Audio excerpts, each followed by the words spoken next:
우리는 지금 성령 강림절을 맞이하여서 예수님께서 성도들에게 너희는 성령 충만함을 받으라 라고 말씀하셨다는 것, 반대로 이야기하면 우리가 성령 충만함을 받아야 되는 이유를 여러분들에게 설교하고 있습니다.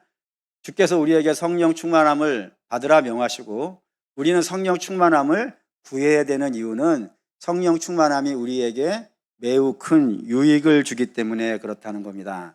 그래서 어떤 유익을 주느냐? 지난 2주간에 걸쳐서 첫 번째 주는 분별력을 준다고 했습니다.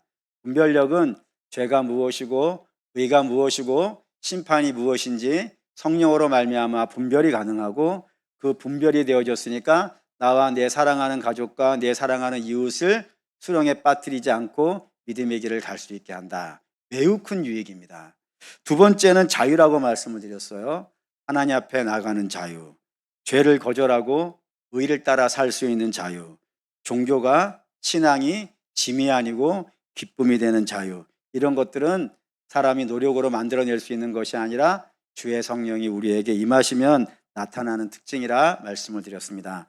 오늘은 성령이 임하시게 되어지면 나타나는 세 번째 특징으로서 우리가 잘 아는 성령의 열매 이야기를 좀 해야 됩니다. 성령이 임하시면 우리의 삶에 반드시 변화가 일어나게 되어지고, 그 변화는 어떤 형태라고요? 열매의 형태로 등장한다는 것 성경이 우리에게 알려주는데, 그 열매의 모습을 한번 보시죠. 갈라디아서 5장 22절 23절입니다. 오직 사랑과 희락과 화평과 오래 참음과 자비와 양성과 충성과 온유와 절제니 이 같은 것을 금지할 법이 없느니라. 놀랍죠? 사랑과 희락과 화평과 오래 참음과 자비와 양성과 충성과 온유와 절제니, 멋있죠? 이 멋있는 거를 여러분들이 돈으로 살 수 있다면 얼마 내시겠습니까? 안 내실 겁니까? 돈으로 살 수 있다니까요. 만약에 예를 들어서 돈으로 살 수 있다면 얼마 내시겠습니까? 많이 내겠지. 그런데 여러분, 돈 내서 살 수 있는 문제가 우리의 힘으로 만들어낼 수 있는 것도 아닙니다. 이 열매는 반드시 성령께서 우리에게 임하시면 성령이 우리 안에서 놀라운 은혜 가운데 성령이 만들어내시는 삶의 열매라고 되어 있다는 겁니다. 그런 열매가 성령이 임하면 나타난다는 겁니다. 그러면 이제 질문이 되겠죠. 어떤 질문이냐? 사도 바울이 이 성령의 열매 이야기를 하는데 이 이야기를 갈라디아서 전반부에 하지 않고 갈라디아서 후반부에다가 이 말씀을 갖다 놓은 이유가 뭘까요? 그 질문에 대한 답을 하려면 여러분들이 갈라디아서라는 책이 어떠한 내용을 품고 있는지를 먼저 좀 살펴보셔야 됩니다. 우선 갈라디아 교회는 어디에 있는 교회냐면 지금의 튀르키예죠. 옛날에는 터키라고 불렸고, 튀르키예라고 하는 지역에 갈라디아라고 하는 도가 하나가 있어요. 우리식으로 말하면 전라북도, 전라남도 이런 식으로 도가 있는데 갈라디아 도가 있어요. 그 갈라디아 도 안에 있는 교회들이 여러 개가 있단 말이에요. 그 모든 교회를 합쳐가지고 갈라디아 교회라고 부른다 이겁니다. 근데 이 갈라디아 교회는 바울이 선교 1차 여행 때 본인이 직접 개척한 교회라고 되어 있어요. 그러니까 다른 사람이 개척한 것이 아니라 사도 바울, 나는 십자가 외에는 어떤 것도 자랑하지 않는다라고 말했던 바울이 이 갈라디아 교회를 개척해서 한 명 한 명 전도해서 세웠으니까 그 교회 성도들은 신앙이 어디 위에 있겠어요? 당연히 십자가 위에 있고 복음 위에 있는 것이 맞겠죠? 사도 바울이 했으니까. 그러니 그 십자가와 복음 위에 신앙생활을 잘 하고 있었기 때문에 사도 바울이 이제 떠나게 되었다 이겁니다. 그럴 수밖에 없는 게 사도 바울은 한 군데 정착해서 목회 활동을 하는 저 같은 목사가 아닙니다. 순회 목사라 그럽니다. 전도 목사라고 해가지고 한 군데에서 전도해서 교회 세우면 떠나고, 또 교회를 개척해 놓고 또 어느 정도 되면 떠나고. 사도 바울이 가장 오래 있었던 교회가 에베소 교회이고, 에베소 교회에 3년 있었으며 고린도 교회는 1년 6개월, 나머지는 그보다 다 적게 있었어요. 그러니까 그런 식으로 조막조막씩 교회를 개척하고 떠나고 했기 때문에 갈라디아 교회도 이 정도 됐으면 이제 신앙생활 하겠구나 싶어서 떠나간 거란 말입니다. 바울이 떠난 다음에 당연히 이곳에 또 다른 자들이 들어오게 되어지는데, 그 바울이 떠난 다음에 온 자를 성경은 우리에게 할례당이라고 이야기합니다. 율법을 주창하고 할례를 받아야 된다라고 하는 사람들이 이 교회에 나타난 거예요. 그들이 와서 이렇게 얘기한 겁니다. 여러분, 구원받는 거, 예수를 믿어 구원받는 거 맞습니다. 그런데 그것만 가지고는 부족합니다. 여러분들은 율법도 지켜야 되고 할례도 받아야 됩니다 라고 얘기한 거예요. 그러면서 구약 성경을 펴놓고 구약 성경에 이렇게 되어 있지 않느냐, 율법을 지키라고 되어 있지 않느냐라고 이렇게 이야기를 한 거라 이겁니다.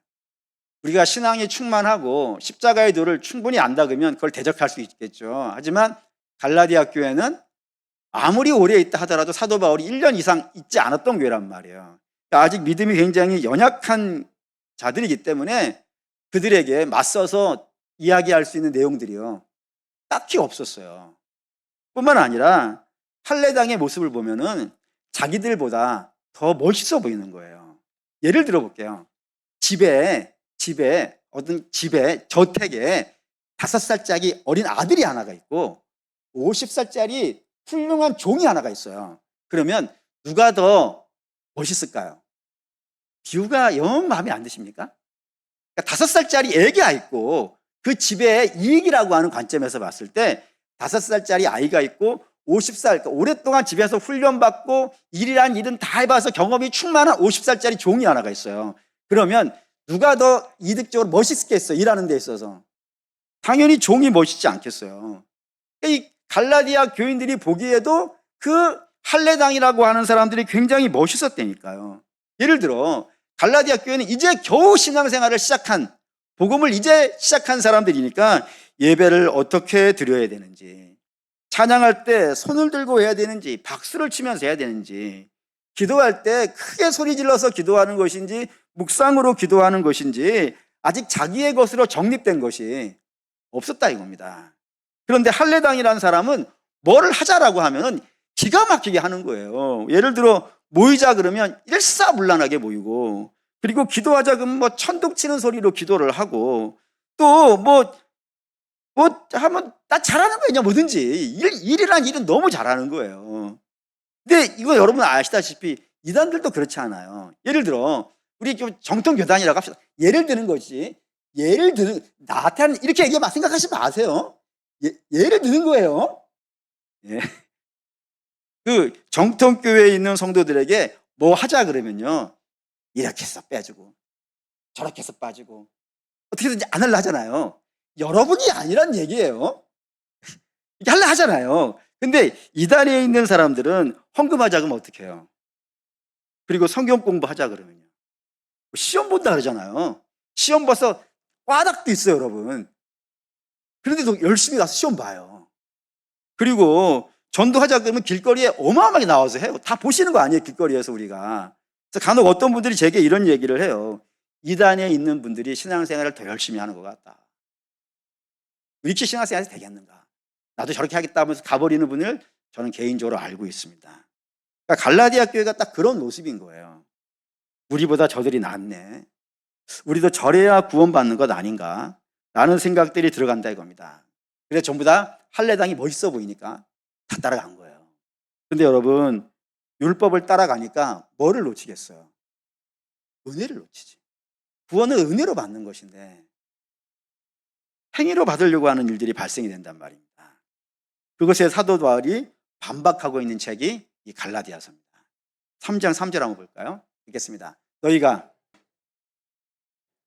사도 바울이 성령으로 시작했다고요.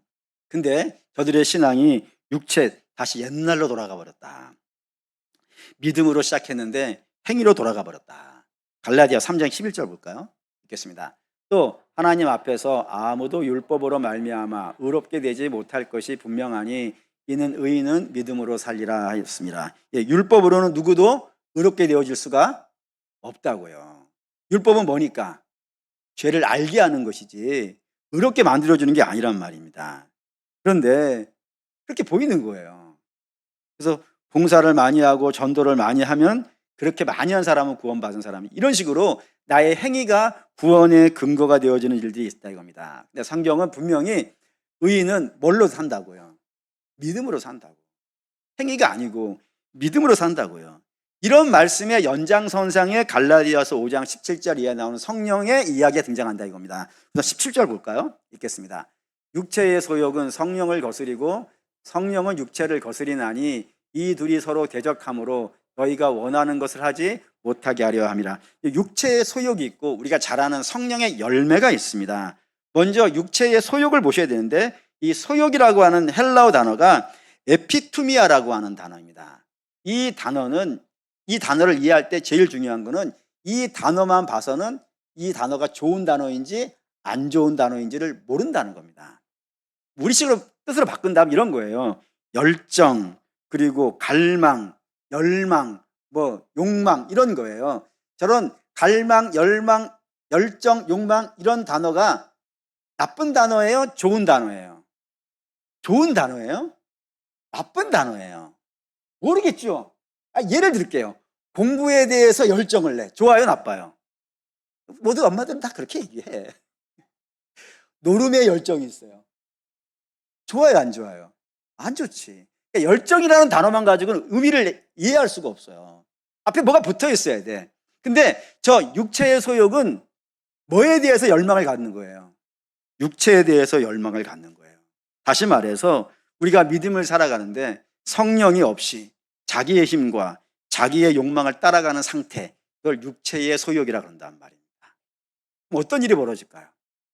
성령 없이 자기 열정과 자기 욕망과 자기의 갈망을 가지고 뭐든지 하면은 그 결과가 어떻게 될까요?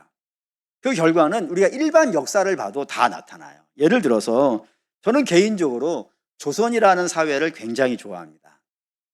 왜냐하면은 근데 조선이 시작되어질 때쯤에 이 세계사의 역사에서 조선만큼 멋있게 시작된 나라가 없어요. 왜냐하면은 조선의 디자인을 한 사람은 우리가 삼봉정도전이라 그러는데, 이 삼봉정도전이 고려 말에 왕들이 부패하는 걸 보면서 야, 왕들에게 나라를 맡기면은 나라가 저렇게 거덜나겠구나. 그러니 왕들에게 맡기지 말고 어디에 맡기자고요? 시스템에 맡기자는 거예요. 어떤 시스템이냐? 법이라고 하는 시스템. 경국대전이라고 그러죠.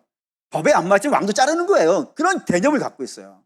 그리고 신하들이 재상의 나라가 되게 하자. 그래서 왕은 좋은 왕이 나타날 수 있잖아요. 세종같이. 근데 안 좋은 왕도 나타날 수 있잖아요. 그걸 누가 통제할 수 없잖아요. 왕은 그냥 나은 자가 되는 거니까. 맞잖아요. 그러니까 그렇게 막 태어나가지고 어쩔 수 없이 왕이 될 사람에게 맡기지 말고 시험 보자. 재산들은 시험을 보니까 과거라는 시험을 봐가지고 그 시험에 합격한 사람이면 똑똑한 사람이겠어요? 아니겠어요? 네. 그런 똑똑한 사람에게 나라를 맡기면은 자자손손 문제없이 멋있게 나라가 유지되지 않겠느냐? 멋있죠? 멋있어요. 시작이 굉장히 멋있었단 말이에요. 그런데 아무리 좋은 제도와 이상을 가지고 시작하였다 하더라도 인간의 욕망과 권력욕이 점점점 조선을 부패하고 타락하게 만들어 처음의 모습과 달라지게 한단 말입니다. 처음에 열망이 부족해서가 아니라니까요. 잘해보겠다는 열망이 부족해서가 아니라 사람이 가지고 있는 열망의 연약함과 약함이 그걸 온전하게 이루어내지 못하기 때문에 그렇습니다. 이게 육체의 소욕도 마찬가지라고요. 처음에 시작할 때는 열심도 있고 목표도 있고 명분도 있어요. 그런데 성령이 없이 인간의 힘과 욕망으로 하게 되어진다면 그 욕망이 처음에는 잘 가는 것 같이 보여져요. 하지만 그것의 결과는요, 안 좋다 이겁니다. 그걸 19절에 이렇게 설명했어요. 19절 읽겠습니다. 육체의 일은 분명하니 곧 음행과 더러운 것과 호색인데 뭘 보셔야 되냐면 분명하다라고 하는 이 단어를 주목하셔야 됩니다. 분명하다는 헬라어 단어가 파네로스라고 하는 단어인데, 이 파네로스라는 단어는 우리식으로 이야기하면 뻔하다라는 뜻이에요. 홍을 심었으면 홍이 나요. 팥을 심었으면 팥이 나요. 육체의 일을 심었으면 당연히 저런 게 나요.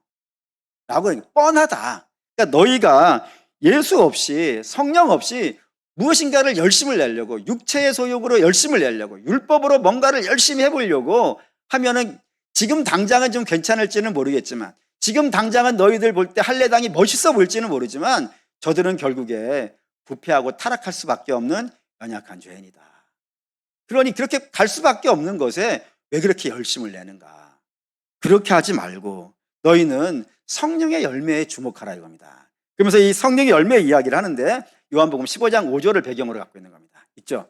나는 포도나무요 너희는 가지라. 그가 내 안에 내가 그 안에 거하면 사람이 열매를 많이 맺나니 나를 떠나서는 너희가 아무것도 할 수 없습니다. 나무는 예수님이고 우리는 가지라고 되어 있습니다. 근데 이 가지는 스스로 열매를 맺을 수가 없다는 거예요. 왜? 가지는 왜 스스로 열매를 맺을 수 없을까요? 뿌리가 없으니까. 당연한 거 아니겠어요. 뿌리가 없으니까 자기 스스로는 열매를 맺을 수 없고, 열매를 맺을 수 있는 유일한 방식이 있다면요, 뿌리가 있는 나무에 붙는 거예요. 뿌리가 있는 나무에 붙으면은 그 나무로부터 좋은 영양분들을 공급받아서 그 가지의 열매가 맺혀진다 이겁니다. 그리고 그 가지가 나무에 붙어 있는 상태를 주께서는 요한복음 15장 7절로 설명했습니다. 7절 읽겠습니다. 너희가 내 안에 거하고 내 말이 너희 안에 거하면 무엇이든지 원하는 대로 구하라. 그리하면 이루리라. 두 가지예요. 내가 나무에, 가지가 나무에 붙어 있다는 건 두 가지의 의미를 가진다는 겁니다. 첫 번째는 뭐냐면 너희가 내 안에 거하고 라고 되어 있습니다. 다른 데 거하지 말고 내 안에 거하라고요. 다시 말하면 우리의 생명의 근원이 어디인 거예요? 예수님인 거예요. 그러니까 내 힘과 내 의지와 내 능력으로 살려는 것이 아니라 우리는 주님이 없이는 못 삽니다. 우리는 주님이 없으면 안 됩니다 라는 겁니다. 우리가 자주 표현하는 방식으로 말씀을 드린다면 너희가 정녕 나를 따르려거든 자기를 부인하고, 그러니까 내가 생명이 아닙니다. 내가 생명의 근원이 아닙니다. 나의 생명의 근원은 오직 예수 그리스도입니다 라고 하면서 자기는 부인하고 예수님을 인정하는 그런 삶이 내 안에 거한다라는 뜻이고요. 두 번째는 내 말이 너희 안에 거한다라고 되어져 있습니다. 내 말이 너희 안에 거한다는 것은 이제부터 내가 살아가는, 예수님께 붙어 있어요. 예수님께 붙어 있는 자는 이제부터 살아가는 인생이 나의 생각과 나의 감정이 기준이 아닌 겁니다. 내 감정과 생각이 틀렸다는 게 아니에요. 그것이 내 인생을 주도하는 중심이 아니라고요. 그러면 내 인생을 주도하는 중심은 뭐겠어요? 내 주의 말씀이에요. 주의 말씀이 내 판단의 근거이고 내 선택의 근거이며 나의 기도 역시 그 주의 말씀을 기반으로 하는 것이고 내가 살아가는 방향 역시 주의 말씀을 따라 살아가는 그런 삶.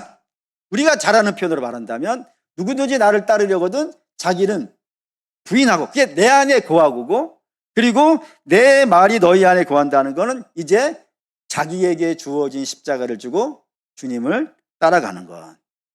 그러면은 열매가 생긴다는 겁니다. 정리하면 이래요. 성령의 열매는 내 힘으로 사랑을 만들어내라는 게 아닙니다.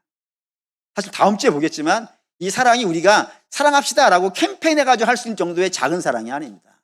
어마어마하기 때문에 이거는 자기를 부인하고 하나님의 은혜 아래 살며 주의 말씀에 순종하고 있을 때 내 삶에 이런 열매들이 은혜로 아름답게 열려진다는 겁니다.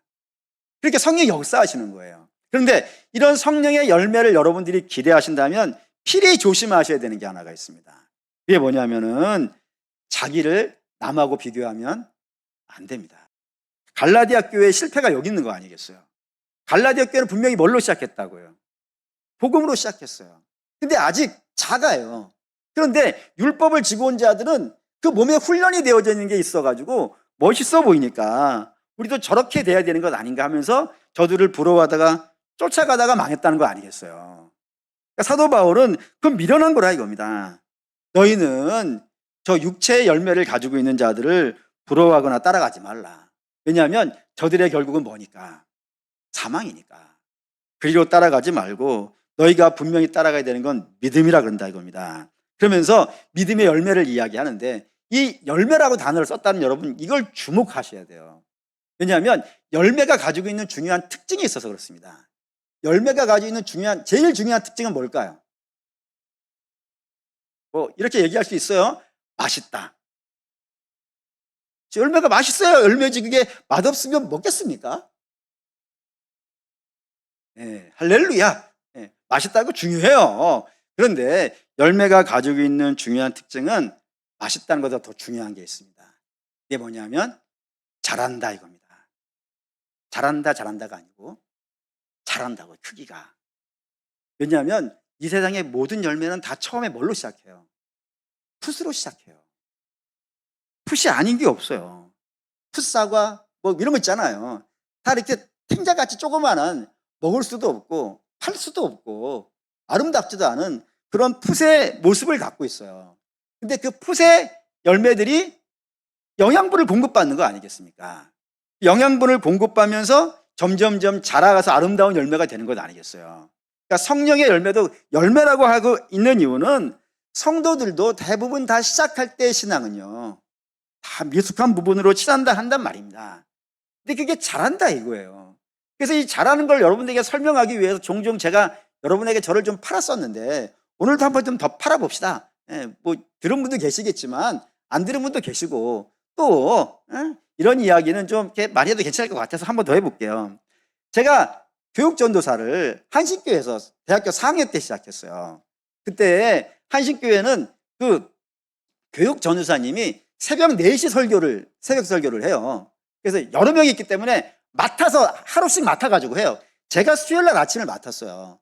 그러면 수요일날 4시에 저희 집에서 교회까지 갈 수 있는 차편이 없죠. 당연히 저 차도 없을 뿐만 아니라 저희 집은 지금 그때가 월드컵 경기장이죠. 상암동에 있는 동에 있었고 한신교회는 반포동에 있으니까 새벽에 갈 수 있는 방법이 없어서 전날 가요. 전날 당직을 서요. 할렐루야. 당직 썼어요. 당직 서면서 뭐 하냐면은 그 청소해. 청소. 교육국 사무실을 청소를 해야 돼요. 다 청소해서 일기 써야 돼요. 내가 몇 시에 청소했습니다 하고 일기 써야 돼요. 청소를 하다가 교육 목사님 책상 위에 다이어리가 펴져 있는 거예요. 궁금해요? 안 궁금해요? 아니, 안 펴져 있으면 안 궁금해. 펴져 있잖아요. 근데 쓱 봤더니 내 이름이 있네? 궁금해요? 안 궁금해요? 궁금해. 안 궁금할 수가 없어. 그래서 궁금해가지고 딱 봤죠. 딱 봤더니 아주 놀라운 이야기가 써 있어요. 박산 전도사 목사로서의 자질 부족. 이게 첫 번째 제가 받은 평가입니다. 저를 담당했던 목사님입니다. 교육 목사님이니까. 그분 밑에 교육 전사들이 쫙 있었어요. 푸셨다는 걸 저는 얘기합니다. 푸셨습니다. 그런데 지금은 자랐죠? 여러분 안 자랐다고 심각한 거예요, 여러분. 여러분 안 자란 자에게 설교 듣는 거잖아요. 합시다. 자랐죠? 예. 고맙습니다. 여러분을 위해서 이렇게 잘하신 거예요. 자랐죠. 잘합니다. 성령이 역사하신 거라면은 그것이 푸실 상태로 영원히 있지 않습니다.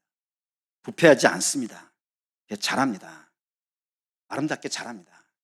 여러분 이것 좀 보실까요? 19절 읽겠습니다. 육체의 일은 분명하니 곧 음행과 더러운 것과 호색이라 했습니다. 여기 육체의 일이라고 되어져 있는데 이게 헬라어 원뜻으로 번역을 한다면 육체의 일들 이라가면서 복수로 써야 됩니다. 뒤에 나오는 것들이 음행과 더러운 것과 호색이 쭉 읽어봤잖아요. 그런 것들 하나하나가 육체를 심으면 저런 것들이 나옵니다 라는 의미에서 복수를 써요. 그러면 22절 읽을게요. 22절 읽겠습니다. 오직 성령의 열매는 사랑과 희락과 화평과 오래 참음과 자비와 양성과 충성 가면서 뒤에 쭉 나오는 게 9가지가 등장해요. 사랑에서부터. 그러면 저 성령의 열매는 단수로 써야겠어요? 복수로 써야겠어요? 복수가 맞겠죠. 육체 일들도 여러 가지 써놓고 육체 일들이라고 썼잖아요. 그러면 성령의 열매도 뒤에 9가지가 등장하니까 성령의 열매들이라고 쓰는 게 맞겠죠. 근데 이게 단수입니다. 오직 성령의 열매 단수. 다시 말해서 사랑에서부터 저 9가지는 각각의 열매가 아닌 겁니다. 열매 안에 들어있는 요소인 거예요. 하나의 열매 안에 들어있는, 예를 들어 뭐 사과 안에 비타민 C가 있고 비타민 D가 있고 이런 식으로 하나의 열매 안에 들어있는 요소들이에요. 그럼 저 성령의 열매는 뭘까요, 여러분? 그리스도의 성품입니다. 그리스도 성품 안에 들어있는 거예요. 그러니까 여러분 성령의 열매를 능력으로 이해하시면 안 됩니다. 성령의 열매는 능력이 있어가지고 일을 잘하고 그런 개념이 아닙니다. 저게 사랑과 희락, 화평 이런 게 다 성품이잖아요. 그리스도의 성품이에요. 그러니까 성령이 임하시면 우리가 어떻게 되어져 가는 거예요? 그리스도의 모습으로 변화되어져 가는 거예요. 보시죠. 에베소 4장 13절 읽겠습니다. 우리가 그리스도의 장성한 분량이 충만한 데까지 이르리니, 그리스도의 장성한 분량, 그리스도의 성품의 그 아름다운 성품의 모습을 우리가 닮아져 가는 겁니다. 그 모습들이 성령의 이렇게 9가지 요소들로 등장한 거예요. 우리 이게 성령, 더 정확하게 얘기하면 십자가로 구원받고 십자가로 구원받은 성도에게 하나님이 성령을 부어주시면 우리가 저런 모습으로 변화되어져 가는, 그리스도의 성품을 닮아져 가는 겁니다. 물론 이 닮아져 가는 것이 여러분 평탄한 가운데에서 되지는 않을 수도 있습니다. 육체의 일과 반대일 수 있습니다. 앞에 말씀드렸는데 육체의 일은 처음에는 어떤 모습으로 보일 수 있다고요? 멋있어 보일 수 있다니까. 갈라디아 교회가 야 저게 신앙의 진짜 모습 아닌가? 라고 하면서 그 모습을 부러워하듯이 육체의 일은 좋아 보일 수 있습니다. 근데 우리의 결과는 허무한 거라고 우리 봤잖아요. 성령의 열매는 그 반대이다 말입니다. 다시 말해서 처음에는 눈에 띄는 것 같지가 않은 거예요. 구원받은 자의 모습이 처음에는 어제하고 오늘 이렇게 별반 다르지 않아요. 뿐만 아니라 더디게 잘하는 것처럼 보여요. 왜 성령께서 역사하시는데 왜 이렇게 일이 안 되는가? 뭔가 분명한 게 보이지 않는가? 뭔가 이렇게 평탄한 길이 열릴 것 같은데 평탄한 길이 보이지 않고 왜 이렇게 광야는 지나가야 되는가? 이럴 수 있다니까요. 뿐만 아니라 때로는 시련도 만나게 되어주고 눈물도 흘리게 되어주고 여러분들이 신앙생활 지금까지 해오면서 당했던 일들이 있을 수 있단 말이에요. 믿음이 좋은 분들도 그 길을 걷는 일들이 얼마나 많이 있어요. 여러분들이 다 증인 아니겠어요. 그런 일이 있다고요. 하지만 성령께서 시작하셨다니까요. 우리 안에 착한 일을 시작하신 이가 그리스도 예수의 날까지요 이루신다가 있단 말이에요. 그러니 성령께서 일을 시작하신 거라면, 다시 말해서 우리가 십자가로 말미암아 구원받고 성령께서 우리 안에 역사를 시작하셨다면은 그 가운데 어떤 환경과 상황이 쭉 펼쳐져 가지고 일이 뒤집어지고 저리 뒤집어지고 하는 일들이 있을 수 있겠지만 그래도 결국에는 뭐가 된다고요? 열매가 된다 이거예요. 그리스도의 모습으로 닮아져. 우리가 하면 못하지만 누가 한다고요? 성령께서 하시니까. 그래서 사도 바울이 로마서 8장에 모든 것이 합력하여 하나님의 뜻으로 부름받은 자는요 모든 것이 합력하여 선을 이룬다 라고 성경이 우리에게 알려주고 있는 내용이 된다 이겁니다. 그러니 사랑하는 믿음의 성도 여러분, 우리는 이 약속을 믿는 겁니다. 이 약속을. 주께서 아들의 피로 구원하셨고 성령을 부으셨다면 반드시 하나님의 약속, 그리스도의 장성한 분량까지 자라게 하실 것이라고 하는 그 약속을 믿고 오늘도 주님과 함께 한 건 없이 걷는 겁니다. 주의 말씀에 순종하고 주의 뜻을 따르며 세상 험악한 걸 바라보는 것이 아니라 주님이 기뻐하시는 일을, 주께서 명하시는 사명을 감당하면서 자고 우면하지 않고 주만 바라보면서 한 건 없이 가다가 보면은 어느 순간인가는 우리의 삶에 아름다운 열매들이 충만하게 열리고, 그리고 그 열매들이 예수 믿는 사람들을 멋있게 만들어줍니다. 맛있는 겁니다. 그래서 사랑하는 믿음의 성도 여러분, 열매는 맺히는 것이 아니고, 맺기 위해서 노력하는 것이 아니고 맺혀지는 겁니다. 맺혀질 겁니다. 그 약속을 믿으시고 주만 바라보며 믿음으로 전진하시는 저와 여러분 되시기를 주의 이름으로 축원합니다. 아멘.